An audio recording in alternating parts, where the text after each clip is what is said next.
Yo, XALA Mapache Records, yo. Dime cómo olvidar las noches que te entregué, o las que por angustia y depresión mojé el papel. De lágrimas mojé el papel, ya. Desde tu partida la vida se siente fría. Quiero decirte una cosa, no sé si la escucharías, o más bien no sé qué harías si me pondrías atención. O ya te volviste frío, ¿qué pasó con ese amor? El que era de los dos, ¿qué otra cosa más pasó? No me perdí ni te perdiste, poco a poco todo se apagó.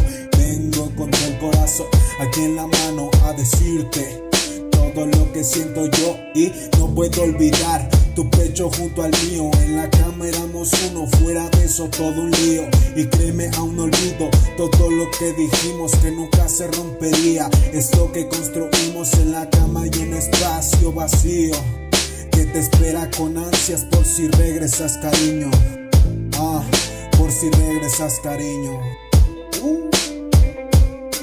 Hoy que te puedo decir, que te puedo contar, como dice que ha pasado de todo, pero en verdad todo igual. En cambio es lo que te debo preguntar, que tú cómo has estado, si ya estás con quien tanto deseabas.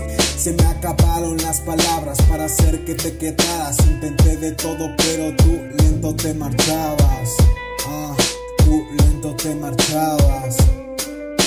No entiendo tus palabras ni tus explicaciones, solo me pasaba el tiempo dedicándote canciones. Hoy la pasan por la radio y sigo pensando las razones de cómo te fuiste, no encuentro conclusiones. Y si me preguntan qué fue lo que pasó, solo digo, fue pérdida de tiempo, bro. Y hay algo que de mi mente no sale. Si yo fui el primero y conmigo deseas querer casarte, pero nada, hoy todo se va a acabar, o creo se acabó desde que hablaste con aquel patán. Con aquel patán, ya. Y se me hace una jalada que te la des de madura. Ni tus ideas tienes claras y tu mente se satura. Y por un momento de querer tiras todo a la basura. Pero ve por tu aventura, a ver cuánto te dura. Hoy es un viernes sin tu amor.